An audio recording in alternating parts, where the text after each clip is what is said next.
Mesdames, Messieurs, bonjour et bienvenue à cette 7e et avant-dernière séance de ma série de cours Apprendre les langues aux machines. Et aujourd'hui, nous allons essayer de discuter un petit peu des moyens de réaliser ce vieux rêve qui est celui de converser avec la machine. C'est donc le cours dédié aux agents conversationnels. Qu'est-ce qu'un agent conversationnel ? C'est tout simplement un système capable d'interagir avec un utilisateur par le biais d'une conversation, principalement ou exclusivement en langue naturelle. Et ces agents conversationnels, on peut les distinguer de différentes façons, les catégoriser de différentes façons, mais il y a un aspect qui est particulièrement important, c'est la description de l'ensemble des informations dont ils traitent, et notamment, d'une part, leur capacité ou non à anticiper, voire à planifier la conversation, c'est-à-dire la capacité de ces agents à regarder vers le futur du dialogue en cours, et d'un autre côté, la capacité des agents conversationnels à prendre en compte, se souvenir, accéder à la conversation, au passé de la conversation, au dialogue tel qu'il a eu lieu jusqu'à présent, ou du moins d'accéder à des informations qui ont été échangées pendant cette conversation. Il y a trois grandes catégories d'agents conversationnels, pour simplifier. Tout d'abord, les agents conversationnels dont l'objectif est d'accomplir une tâche prédéfinie. Par exemple, c'est l'exemple traditionnel, réserver un billet d'avion. C'est ce que l'on appelle les agents conversationnels spécialisés. Deuxième catégorie, les agents qui ont pour objectif d'être capables de répondre à des instructions de l'utilisateur parmi un inventaire prédéfini. Par exemple, des questions sur la météo, allumer une lumière dans votre appartement, déclencher un minuteur, etc. Et on appelle souvent de tels agents des assistants virtuels. Vous avez peut-être chez vous un Alexa ou un Siri sur votre iPhone. Et puis, troisième catégorie d'agents conversationnels, les agents qui sont capables ou qui essayent d'être capables de soutenir un dialogue avec l'utilisateur sans limite a priori sur l'objectif de la conversation ou sur les instructions qu'ils sont capables de comprendre et éventuellement de traiter. Et c'est ce que l'on appelle, ou ce qu'on peut appeler des agents conversationnels généralistes, dont les exemples les plus connus à l'heure actuelle sont probablement ChatGPT d'une part et Bard de Google d'autre part. Une question importante et sur laquelle nous n'aurons pas le temps de venir en détail, c'est la question de l'évaluation de la performance des agents conversationnels, et je voudrais quand même en dire quelques mots. L'évaluation d'un agent spécialisé peut être faite par la mesure du taux de succès de l'interaction. Puisque ces agents spécialisés sont destinés à accomplir des tâches, on peut essayer de voir à quelle fréquence est-ce que la tâche est effectivement accomplie avec succès, combien souvent on a réussi à réserver le billet d'avion, mais aussi, par exemple, combien souvent est-ce que le client qui discute avec l'agent conversationnel a fini par acheter un produit, ou combien souvent est-ce que le support automatique informatique au sein de votre entreprise qui est fourni par un agent conversationnel n'a pas suffi, et combien souvent il a fallu vous transférer à un humain. Et puis, deuxième métrique possible, combien d'échanges a-t-il fallu pour arriver à ce succès ? Évaluer un assistant virtuel pourrait être fait en regardant, par exemple, combien de fois ou à quelle fréquence il répond correctement à vos demandes et à vos instructions. En revanche, évaluer un agent généraliste, c'est quelque chose de beaucoup plus difficile. Une des premières approches pour évaluer des agents généralistes remonte au jeu de l'imitation, que l'on connaît souvent sous le nom de test de Turing, puisqu'il a été proposé par Alan Turing en 1955. Et une reformulation récente possible de ce test de Turing, c'est de dire qu'un agent conversationnel généraliste passe le test de Turing s'il peut se faire passer pour un humain auprès d'un tiers d'un groupe de juges humains pendant au moins 5 minutes. D'accord ? Et on peut se dire, en tout cas c'était l'hypothèse de Turing en proposant ce test, que réussir un tel test nécessite des capacités conversationnelles avancées et plus généralement des capacités de compréhension, de génération linguistique, mais aussi des capacités de raisonnement et de grandes connaissances du monde. En pratique, ce test pose un grand nombre de problèmes, et il faudrait probablement une heure entière pour ne serait-ce que les esquisser et en discuter un petit peu, mais je peux quand même mentionner un certain nombre de ces problèmes. Tout d'abord, les juges humains peuvent ne pas être d'accord entre eux. Ensuite, et de façon peut-être plus cruciale, il est finalement assez facile de tromper des évaluateurs humains grâce à des astuces. Vous demandez à votre système de mettre quelques fautes d'orthographe de temps en temps, et brusquement, des juges humains vont se dire que si c'était une machine, ils ne mettraient pas des fautes d'orthographe. Et donc finalement, c'est un test qui n'est pas très satisfaisant dans la mesure où réussir ce test, c'est tromper des humains et non pas démontrer effectivement une capacité à comprendre, à raisonner et à dialoguer. Les premiers agents dont je vais vous parler très brièvement sont des agents spécialisés symboliques. Donc c'est les agents les plus anciens, si vous voulez, dans la mesure où ils sont plus simples à développer, et ils sont plus simples à développer parce qu'ils sont destinés à faire un certain nombre de tâches très précises dans un environnement et dans un cadre très restreint. Par exemple, acheter des billets d'avion, consulter des horaires de vol. L'idée pour ce type d'agent conversationnel, c'est que dans chaque scénario, dans chacun des scénarios, donc par exemple chercher des informations ou faire des réservations, eh bien l'agent va devoir récupérer un certain nombre d'informations auprès de l'utilisateur, et c'est seulement une fois qu'il aura récupéré ces informations qu'il pourra effectivement effectuer la tâche. Et donc la conduite du dialogue consiste à se donner les moyens pour l'agent de s'assurer qu'il récupère les bonnes informations afin de pouvoir exécuter cette tâche. Cette conduite de dialogue peut être faite grâce à un automate de cette façon-ci. Donc l'idée, c'est que l'agent a un certain nombre de questions à vous poser, des questions auxquelles vous allez répondre en fournissant une information. Il faut que vous fournissiez la bonne information, sinon l'agent est perdu. Et puis, de temps en temps, il vous pose une question à laquelle il faut que vous répondiez par oui ou par non, et donc ça crée une sorte d'automate de gestion du dialogue. Donc évidemment, c'est extraordinairement rigide. Ce sont des architectures dites à initiative système, puisque la conduite du dialogue est exclusivement entre les mains du système. Vous n'avez aucune espèce d'influence sur la façon dont le dialogue va avancer. Alors ça peut vous sembler extrêmement simpliste, mais alors bien sûr ce cours est sur le texte, mais si vous pensez à certains serveurs téléphoniques où on vous dit pour faire ceci, tapez 1, pour faire ceci, tapez 2, quelque part c'est un petit peu ce même type de système. Quelque chose d'un petit peu plus évolué qui a été proposé à la fin des années 70, c'est les gestionnaires de dialogue par formulaire. Donc là, l'idée, c'est que oui, l'agent conversationnel va vous poser des questions, mais quand vous allez fournir une réponse, cette réponse va être analysée et un certain nombre d'informations va éventuellement être trouvées dans ce que vous avez dit, et ces informations vont être utilisées pour remplir un formulaire, comme quand vous remplissez un formulaire sur Internet, avec les informations que vous avez fournies. Et le système va être capable de s'apercevoir qu'il est très bien, et vous lui avez fourni la ville de départ, la date de départ, etc. Et il lui manque telle autre information, et il va adapter les questions qu'il vous pose aux informations dont il a encore besoin. Et donc on parle ici d'architecture à initiative partagée, puisque l'initiative de la conduite du dialogue et des informations qui sont échangées est en partie partagée. Donc voilà quelques mots sur des agents conversationnels spécialisés. Des agents comme celui-ci fonctionnent encore aujourd'hui et sont très répandus. Mais ce vieux rêve que j'ai illustré tout à l'heure par HAL 9000, extrait de 2001 Odyssée de l'espace, c'est quand même d'être capable de discuter de manière générale avec la machine et pas juste pour effectuer une tâche spécialisée. Et on pourrait penser que de tels systèmes n'existent que depuis ChatGPT, c'est tout à fait faux. Le premier agent conversationnel généraliste notable, c'est ELIZA, développé en 1966 par Weizenbaum. Et vous voyez ici le début d'un dialogue entre un utilisateur humain, qui ici écrit en minuscules, et puis ELIZA qui répond en majuscules.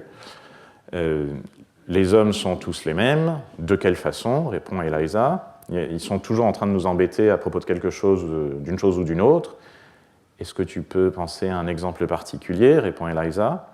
Bon, ben c'est mon petit ami qui m'a fait venir ici. Votre petit ami vous a fait venir ici.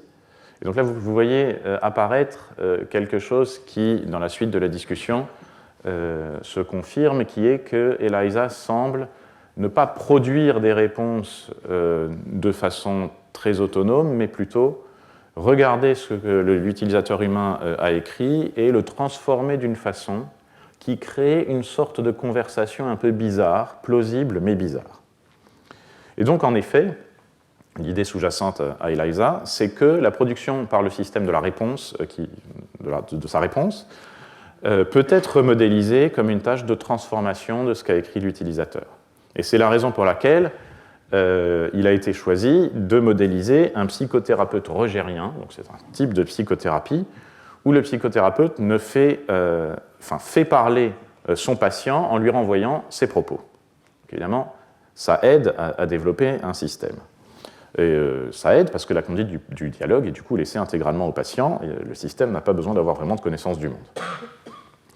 Au cœur d'ELIZA, en fait, il y a un certain nombre de règles pondérées de transformation pour transformer et donc créer la réponse à partir de ce qu'a dit l'utilisateur. Donc là, j'ai mis un exemple que j'ai adapté au français. Bien sûr, ELIZA fonctionne sur l'anglais.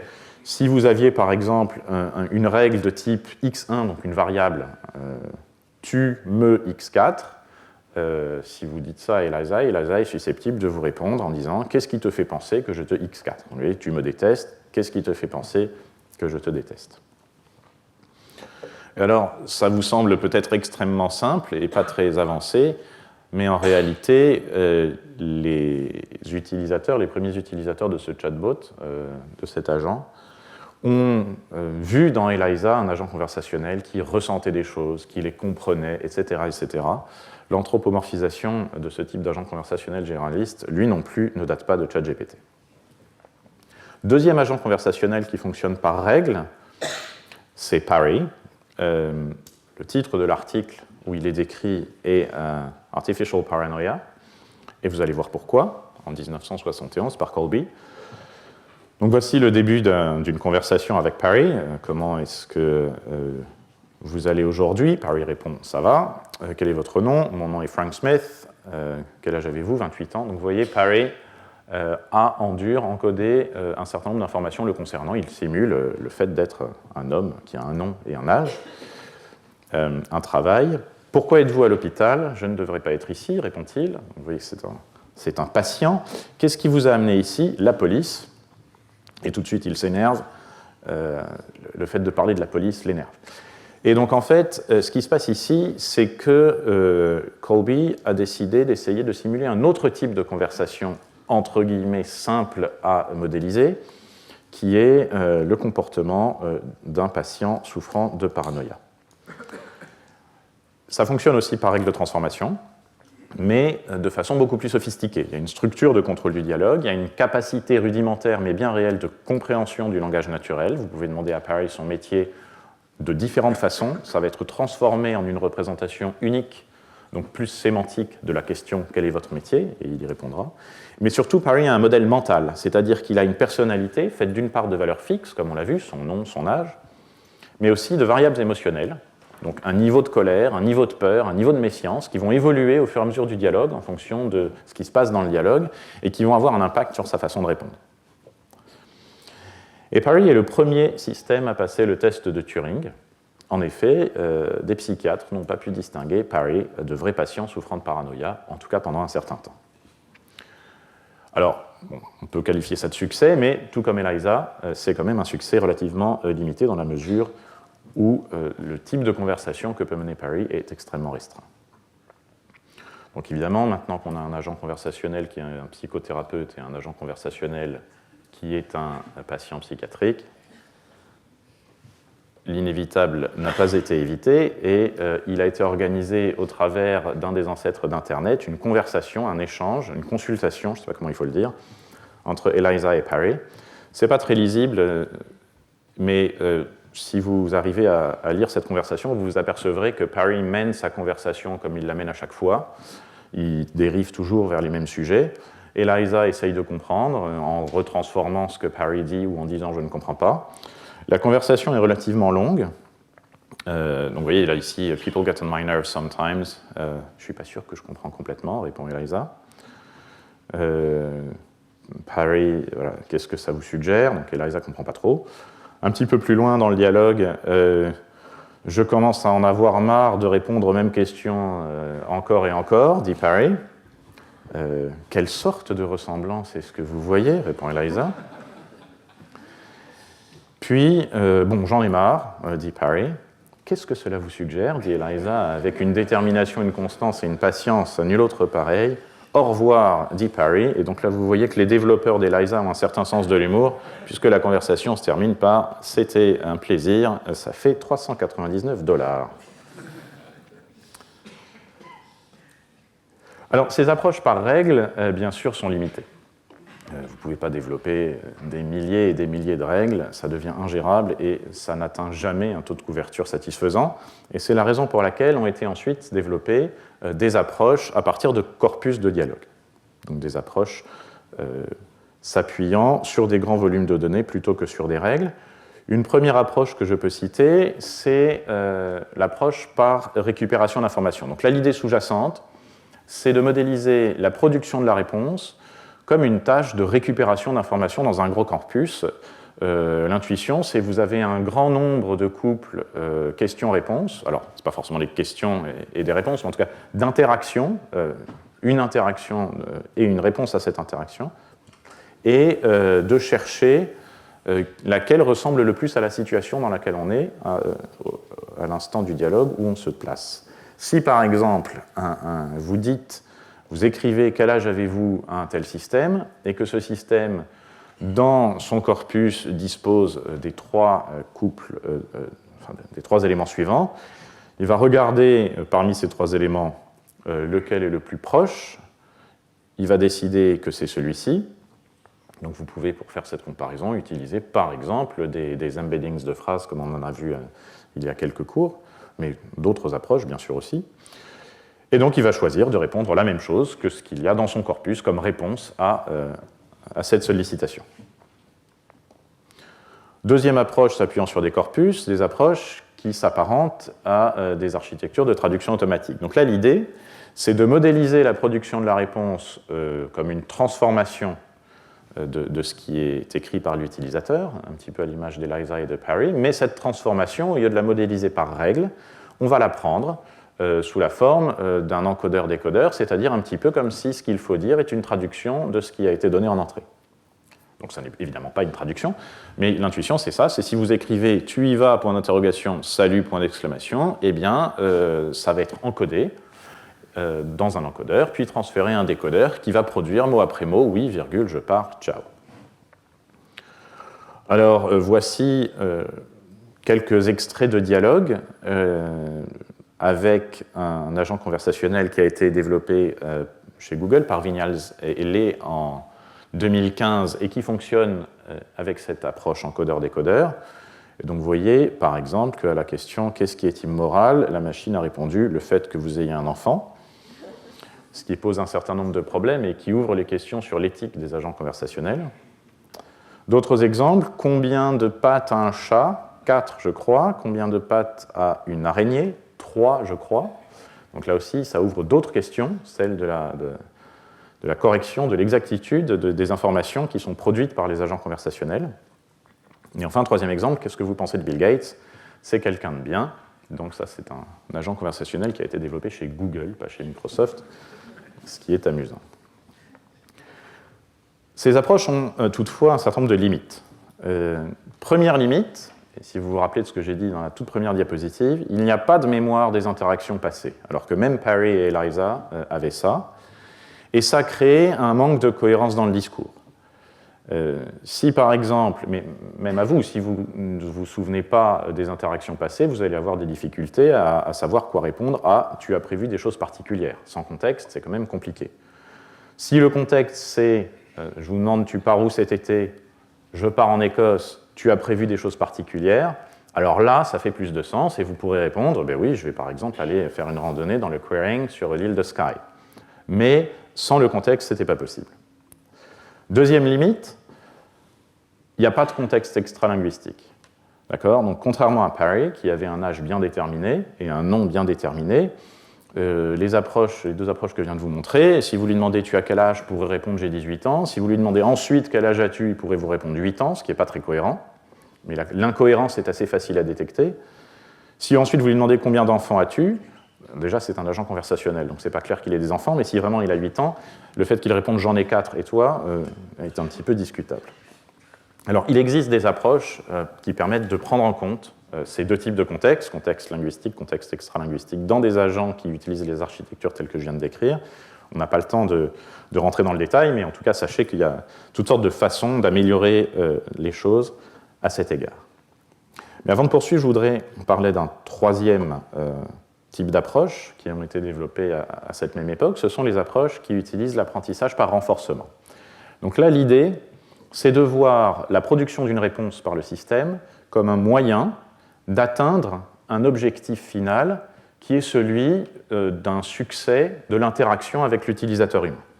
L'apprentissage par renforcement, on peut l'illustrer par exemple par des programmes de jeux d'échecs qui doivent décider quelle pièce ils bougent étant donné un état du plateau, et parfois bouger une pièce conduit de façon certaine à ce que cette pièce se fasse éliminer. On peut faire des sacrifices dans un but qui est celui de gagner la partie à la fin. Et donc là, l'idée est la même. L'idée, c'est qu'on ne va pas forcément essayer de créer la réponse la plus probable ou la plus simple. On va produire une réponse qui va être considérée par le système comme permettant de garantir, ou en tout cas d'optimiser la probabilité que l'interaction soit un succès au final. Et la façon dont on fait ça, c'est qu'on accumule à chaque étape des récompenses, un niveau de récompense, et on apprend au système à maximiser la somme de toutes les récompenses qu'il accumule au fur et à mesure de la conversation. Et cette récompense, elle est calculée, alors dans le cas du jeu d'échecs, c'est par des formules à partir de l'état du plateau à l'instant où on veut la calculer. Dans les dialogues, il faut faire autrement. Mais l'idée, c'est d'avoir une formule prédéterminée qui calcule ce niveau de récompense, et ensuite on optimise le modèle pour qu'il maximise autant que possible la somme des récompenses accumulées au fur et à mesure du dialogue. Et nous allons revenir sur cette idée d'apprentissage par renforcement. Bien sûr, toutes les approches que je viens de décrire jusqu'à maintenant sont aujourd'hui encore utilisées pour partie, mais celles qui font la une des journaux, ce sont les modèles de langue conversationnels. Alors, qu'est-ce qu'un modèle de langue conversationnel ? Avant de répondre à cette question, il faut vous rappeler ce que c'est qu'un modèle de langue génératif. Un modèle de langue génératif, de base, c'est un modèle qui est entraîné, étant donné un texte, à prédire le mot suivant ce texte, le plus probable, et en regardant donc les mots précédents, les n mots précédents. N, c'est la taille du contexte, et aujourd'hui, les tailles typiques de contexte sont de plusieurs milliers de tokens ou de mots, voire plus. Et donc on part d'une amorce, un prompt, et ce modèle, un modèle génératif, va être capable, derrière ce prompt, de rajouter un mot, puis un autre, et donc de compléter votre prompt pour en faire un texte cohérent. Alors je vais utiliser, pour illustrer ça, le modèle de langue Bloom, qui a été développé en 2022, et au développement duquel moi-même et mon équipe avons participé. Et je vais vous montrer deux exemples, un qui marche bien. Vous voyez, si je donne comme prompt « Le Collège de France est une institution », eh bien, mot après mot, il génère de la République, créé en 1530 par François Ier et dont la mission est de délivrer un enseignement dans un cadre et une tradition unique, etc. Un exemple qui marche moins bien, je lui ai donné le prompt « Aujourd'hui, en 2024, le roi de France est », et il me dit « Louis XI, l'héritier désigné du trône, et Philippe, fils de Charles VIII et d'Anne de Bretagne ». Donc vous voyez, c'était le mot suivant le plus probable, mais mon prompt était quand même un petit peu bizarre. Donc je l'ai incité à dire quelque chose de pas vrai, mais il a dit quelque chose qui est ce qu'il a jugé le plus probable. Aujourd'hui, nous l'avons vu aussi dans les cours précédents, les modèles de langue génératifs s'appuient le plus souvent sur la partie décodeur de l'architecture neuronale transformer ou des variantes de cette architecture. Alors comment construire un agent conversationnel sur la base d'un tel modèle génératif ? L'idée, c'est de voir la production de la réponse qui doit être faite par l'agent comme une tâche de production successive des mots les plus probables permettant de continuer un dialogue. Le problème, c'est que les modèles de langue génératifs, la plupart d'entre eux, pendant leur apprentissage, ils n'ont pas vu beaucoup de dialogues, ils ont surtout vu beaucoup de textes, beaucoup de pages web, beaucoup de livres, beaucoup d'articles, etc., mais pas vraiment beaucoup de dialogues. Ceci dit, ils savent généralement assez bien poursuivre un texte qui a une structure explicite. Et donc ça, c'est une première chose qui permet d'envisager que ça puisse fonctionner. Si par exemple, vous partez d'un prompt qui qui est structuré de la façon suivante, donc Q comme question et une question, puis A comme answer et une réponse. Un autre Q, une autre question, un autre A, une autre réponse. Eh bien, les modèles de langue génératifs, en tout cas les plus performants, s'aperçoivent que pour poursuivre une telle structure, un tel prompt, il faut produire des mots qui continuent à respecter cette structure Q, question, A, réponse. De telle sorte que si votre prompt se finit par Q, une certaine question, puis A, eh bien, les mots suivants les plus probables vont être produits par le modèle de langue de telle sorte à faire de ce qui suit une réponse à la dernière question, d'accord, pour garder cette structure en question-réponse.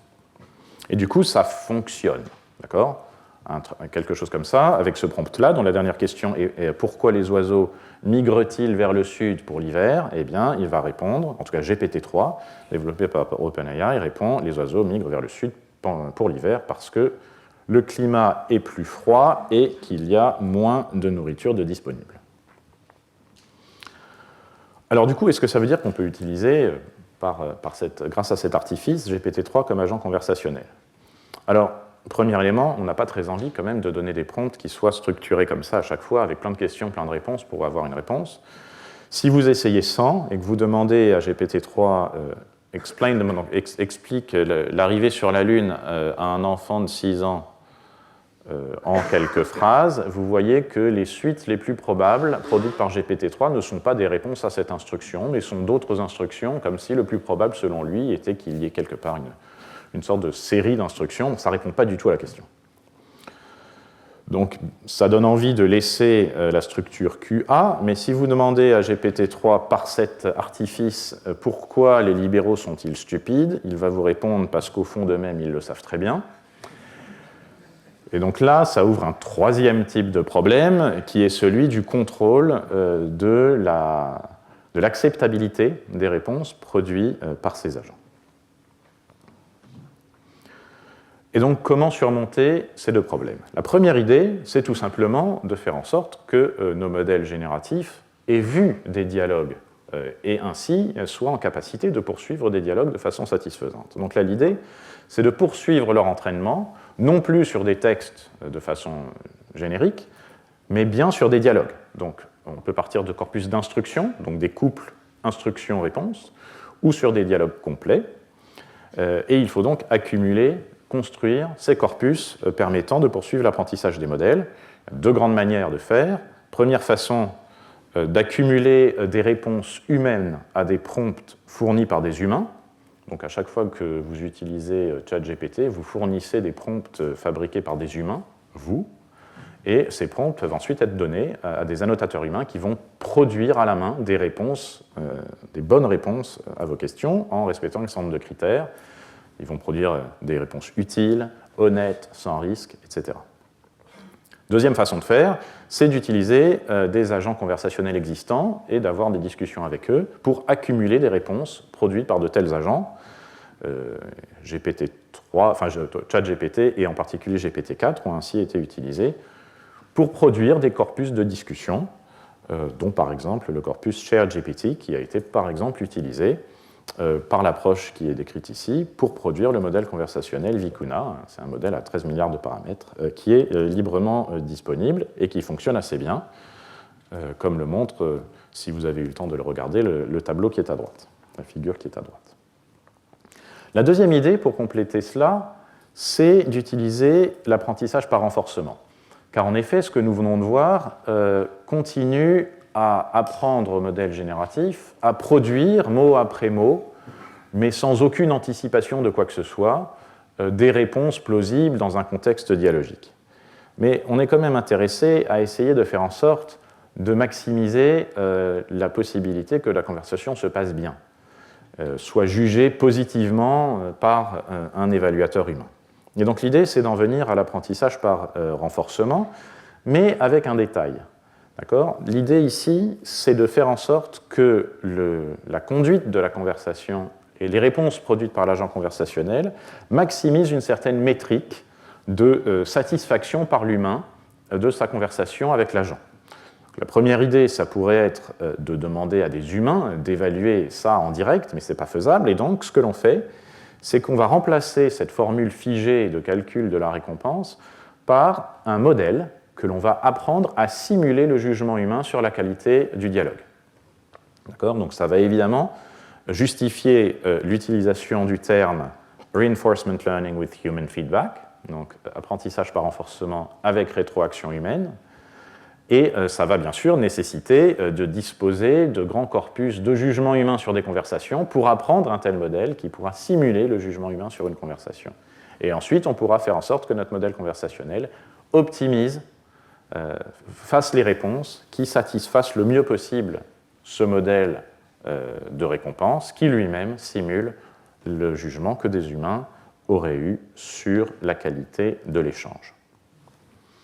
Et donc vous voyez que ça constitue une ébauche d'anticipation, puisque, à l'image de l'algorithme de jeu d'échecs, on ne va pas forcément dire ce que l'on aurait jugé le plus probable à chaque fois, sans cette étape-là. On va parfois, peut-être, produire des réponses moins probables, mais dont on a pensé, dont le système pense qu'elles permettent de faire une meilleure conversation.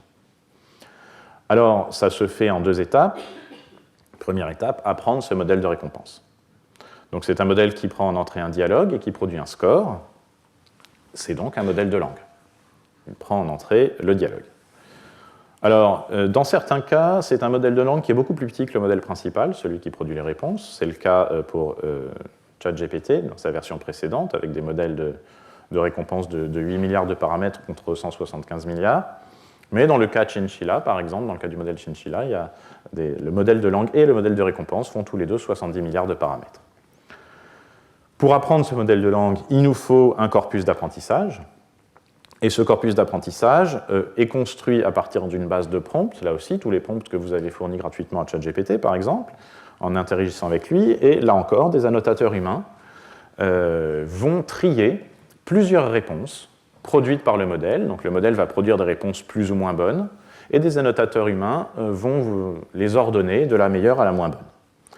Et grâce à ces annotations humaines, on va pouvoir dériver pour chaque réponse dans un certain contexte de dialogue un score, et on va pouvoir ensuite apprendre à ce modèle de récompense à produire ce score, c'est-à-dire donc à noter, à évaluer la qualité dans l'absolu d'une réponse à un certain point d'un dialogue.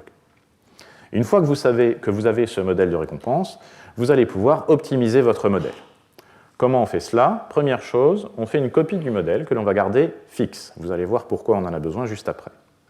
Et puis pour chaque prompt, là encore, d'un corpus de dialogue, vous allez d'abord demander à la version courante de votre modèle, donc le modèle que vous êtes en train d'améliorer progressivement, de produire sa réponse. Et puis vous passez le dialogue complet, y compris cette nouvelle réponse, au modèle de récompense qui va vous donner un score. Ensuite, vous donnez le même prompt au modèle fixe, celui de départ, celui qu'on a copié tout à l'heure et qui n'a pas bougé, et vous regardez quelle est sa réponse à lui, qui est probablement différente. Et ensuite, vous mettez à jour votre modèle, donc c'est comme ça que vous l'apprenez, vous mettez à jour le modèle en l'incitant à faire en même temps et de façon équilibrée 2 choses. D'une part, vous le modifiez de telle sorte que la prochaine fois, il fasse une réponse qui sera jugée meilleure par le modèle de récompense. Mais vous faites aussi autre chose, vous lui demandez, vous le modifiez d'une telle façon que la réponse qu'il va produire la prochaine fois ne soit pas trop différente de la réponse produite par le modèle initial, celui qui est figé, celui qu'on n'a pas touché. Pourquoi ? Parce que si vous vous contentez d'apprendre à votre modèle à faire la réponse qui maximise le système de récompense, il y a de fortes chances que votre modèle réussisse à trouver le moyen de produire une réponse qui serait complètement illisible, qui serait du grand n'importe quoi pour nous, mais qui, par le hasard des choses, serait très très bien notée par le modèle de récompense. Et donc vous avez besoin de contrôler ça, qu'il ne s'éloigne pas trop des réponses initiales. Alors c'est en procédant exactement de cette façon qu'en 2002 a été produit InstructGPT par OpenAI, et pour reprendre les 2 exemples de tout à l'heure, explique l'arrivée sur la Lune à un enfant de 6 ans en quelques phrases, vous voyez que grâce à cet algorithme d'IRLHF, on a une réponse satisfaisante de la part d'InstructGPT. Donc les gens sont allés sur la Lune, et puis ils ont pris des photos de ce qu'ils ont vu, et ils les ont renvoyées sur la Terre pour qu'on puisse tous voir. L'autre exemple, pourquoi les libéraux sont-ils si stupides ? Eh bien, InstructGPT répond tout un truc bien construit qui vous explique que c'est plus compliqué que ça. C'est exactement avec ce même algorithme qu'a été, un an plus tard, produit ChatGPT.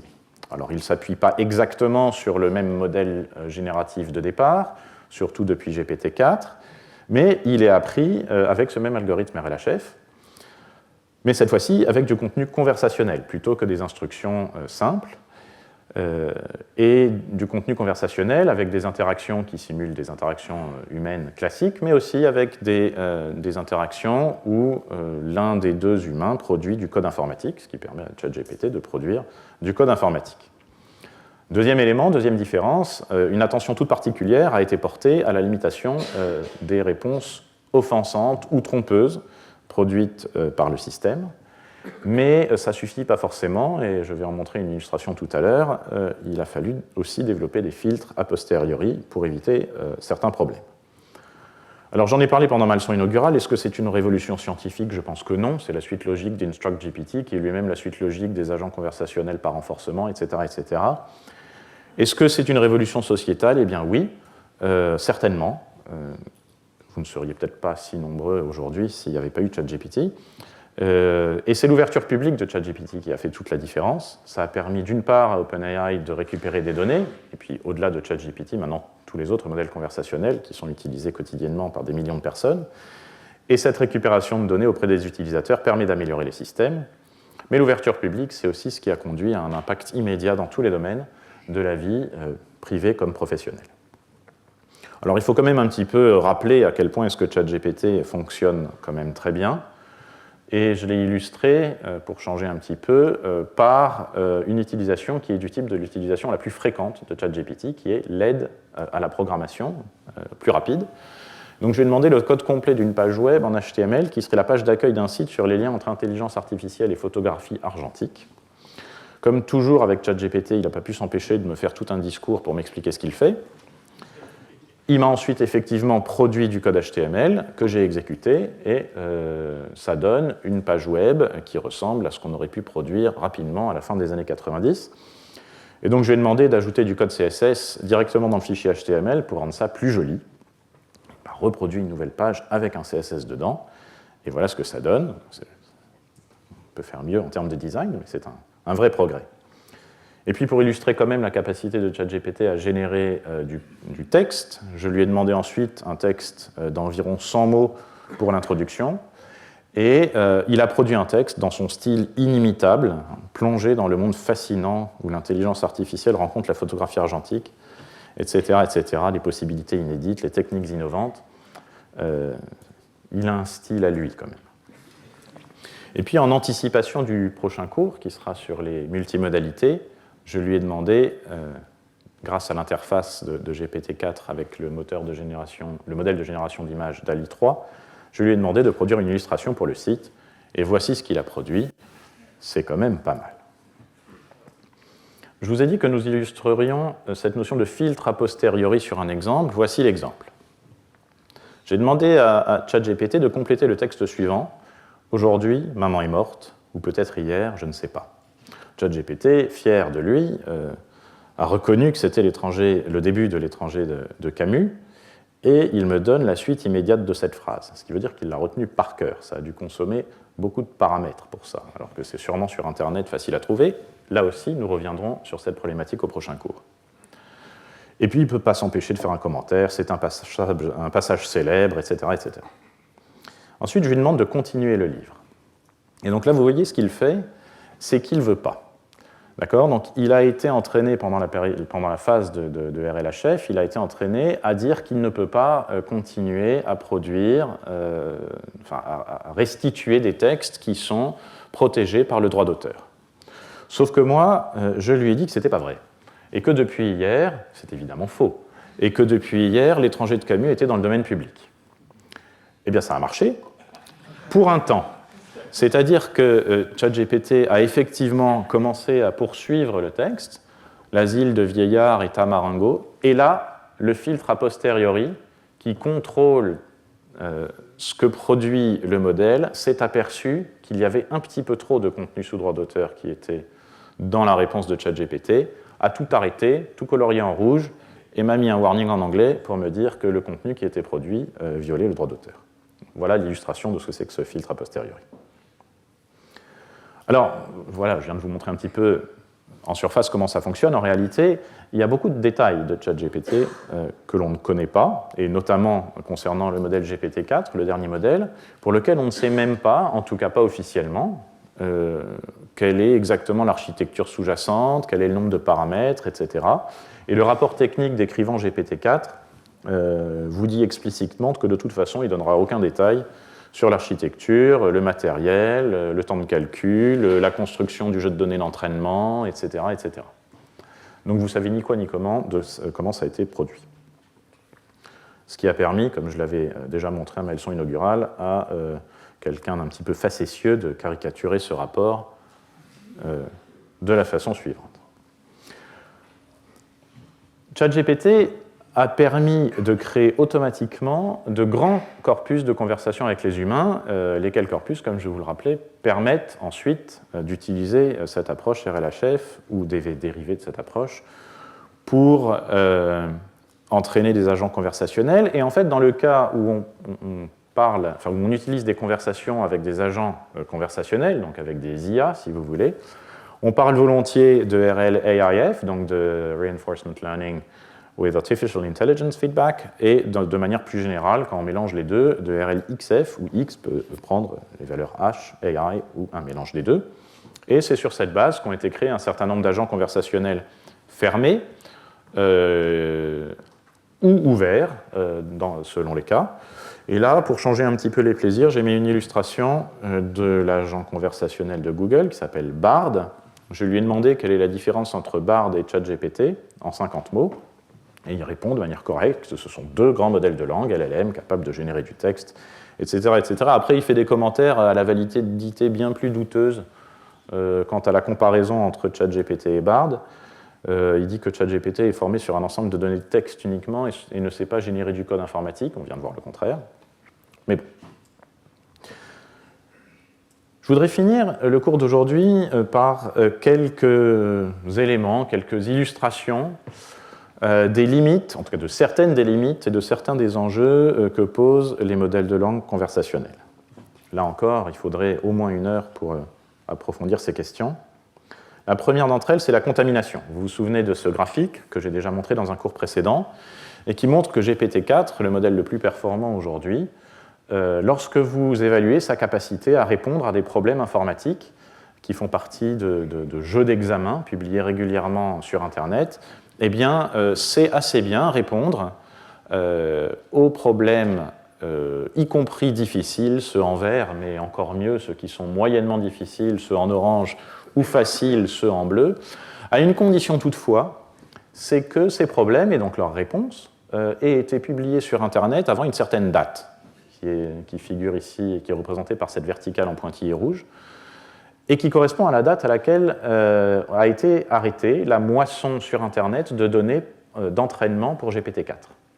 Et donc ça pose quand même des questions importantes, parce que les problèmes plus récents, ceux dont il n'a pas vu et l'énoncé et les réponses, eh bien, il y répond extrêmement mal. Et donc, est-ce que ça veut dire que GPT-4 sait répondre à des problèmes d'informatique ? Ben, c'est pas très clair. Autre exemple, là, vous voyez, c'est GPT-3, différentes versions de GPT-3. Sur la gauche, peu importe ce que veulent dire exactement les barres, hein, mais c'est pour avoir l'intuition générale, sur la gauche, c'est des niveaux de performance pour exécuter un panel de tâches différentes dans des instances qui ont été vues pendant l'entraînement, qui datent d'avant la récolte des données, et à droite, des instances de ces différents problèmes plus récentes. Et vous voyez clairement, les barres de droite sont plus basses que les barres de gauche. Et ce n'est pas juste GPT-3, voilà le même résultat sur plusieurs modèles librement disponibles. Vous voyez que dès qu'on leur pose des questions sur des données plus récentes que leurs données d'entraînement, ces modèles sont beaucoup moins performants. Deuxième grande problématique, la problématique de l'hallucination. J'ai posé à ChatGPT la même question que j'ai posée à Bard tout à l'heure. Quelle est la différence entre Bard et ChatGPT ? Réponds-moi en 50 mots. Et là, la réponse est amusante. BARD est un modèle de langage développé par l'Agence spatiale européenne, conçu spécifiquement pour l'analyse de données spatiales. C'est faux. C'est faux. Et cette réponse a été hallucinée. Alors, ce terme d'hallucination est très mauvais. Ce terme d'hallucination est partout utilisé. Il est mauvais parce que ce que fait un modèle comme celui-là, c'est tout simplement générer le mot suivant le plus probable. Et c'est tout. Il n'y a pas de différence entre les réponses qui seraient hallucinées et les réponses qui seraient normales, si je puis dire. Ce n'est pas du tout comme ça que ça se passe. On parle d'hallucination, mais c'est une sorte d'anthropomorphisation du système. Ce n'est pas un mot très satisfaisant. Autre exemple de difficulté, les biais de représentativité. Alors, on pourrait là aussi en parler très longuement, et je vais simplement l'illustrer par un exemple. Un des problèmes de représentativité dans ces modèles, c'est la représentativité des différentes langues dans les données d'entraînement.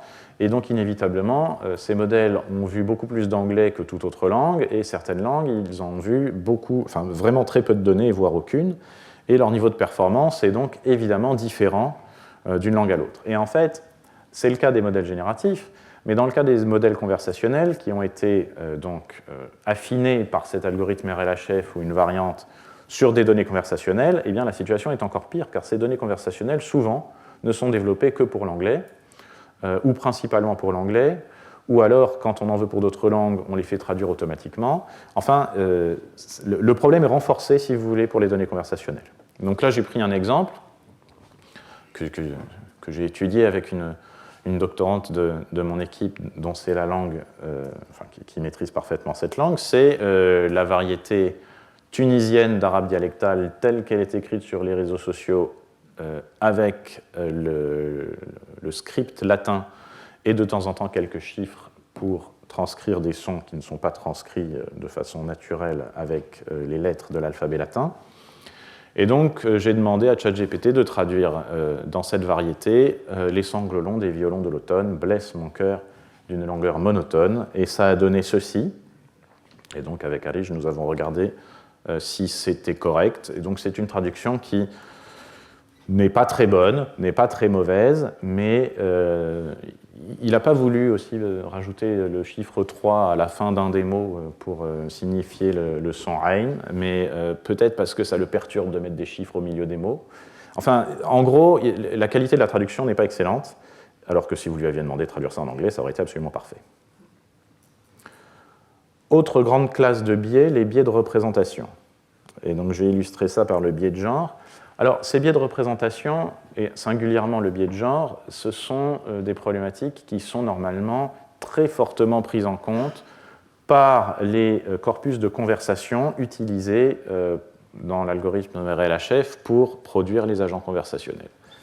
Mais vous pouvez contourner les stéréotypes trop faciles à éviter en posant des questions un peu plus indirectes. Et donc là, vous voyez, c'est un exemple en anglais parce que c'est plus facile en anglais. Le mot doctor et le mot nurse s'appliquent à la fois à des personnes de genre masculin et de genre féminin, alors qu'en français, ça aurait été évident pour des raisons morphologiques. Mais là, ça n'est pas marqué. Et donc, si vous demandez à ChatGPT « The doctor yelled at the nurse because she was late », donc le docteur a crié, le ou la docteur a engueulé l'infirmier ou l'infirmière parce qu'elle était en retard. Qui était en retard? C'est bien sûr l'infirmière. Alors que si vous mettez « because he was late », bien sûr, ChatGPT vous répond que c'est le docteur. Donc vous voyez que les stéréotypes de genre selon lesquels les docteurs sont des hommes et les infirmières sont des femmes sont bien présents dans GPT-4 et on est en droit de se demander pourquoi. C'est tout simplement parce que GPT-4 est entraîné à répondre la chose la plus probable à l'aune de ce qu'il a vu dans ses données d'entraînement. Et les données d'entraînement sont à l'image de la réalité du monde, en tout cas telle qu'on peut y accéder à travers les corpus qui sont par exemple sur Internet.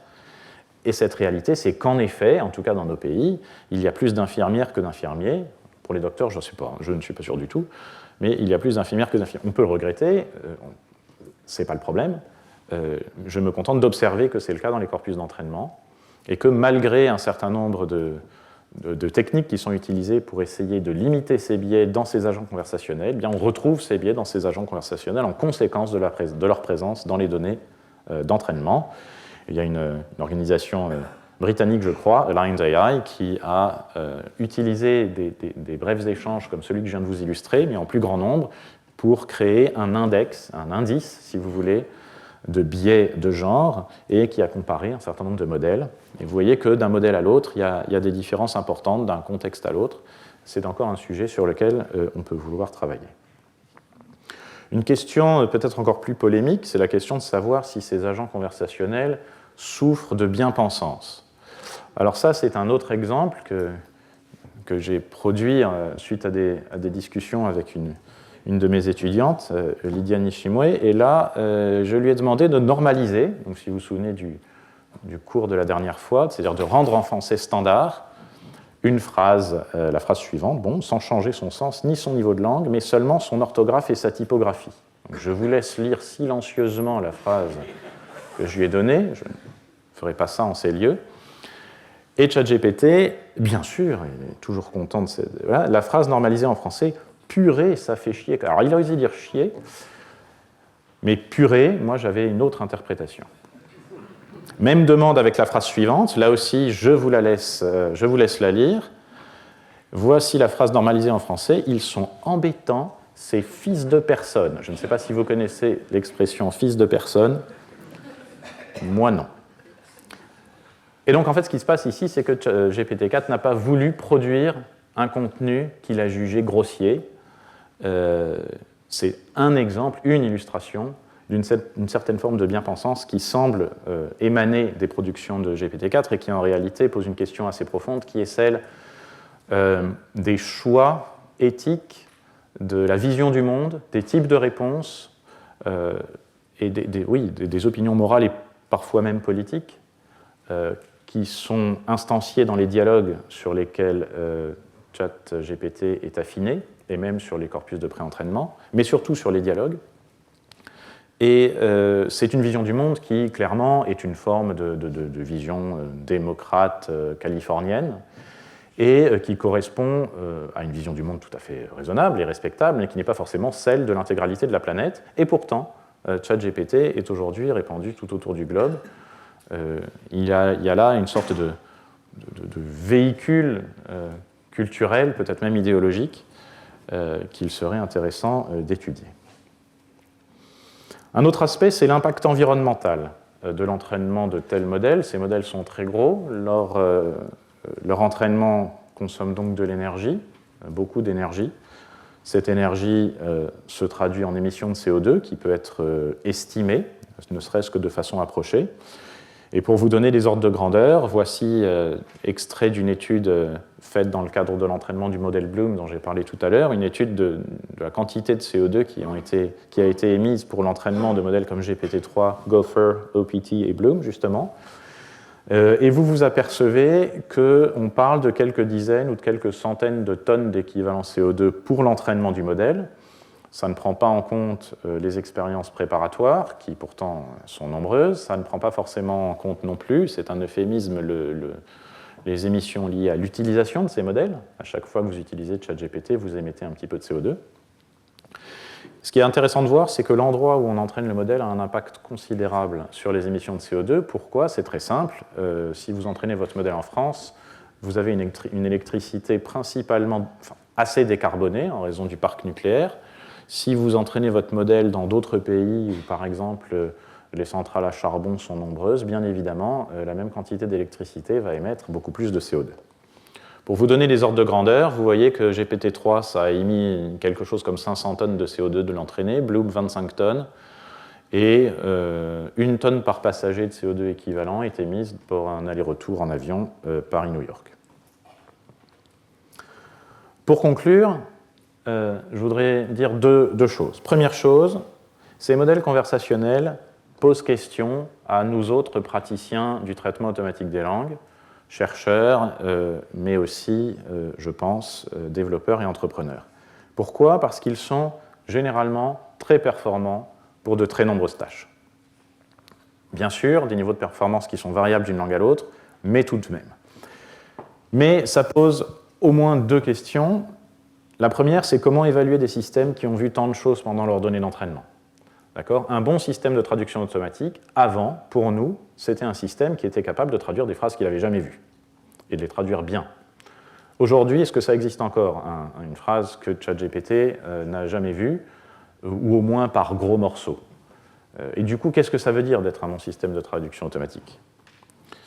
Et puis, comment est-ce que l'on peut comprendre et analyser, ce qui est absolument nécessaire, des systèmes quand ils ne sont pas librement disponibles?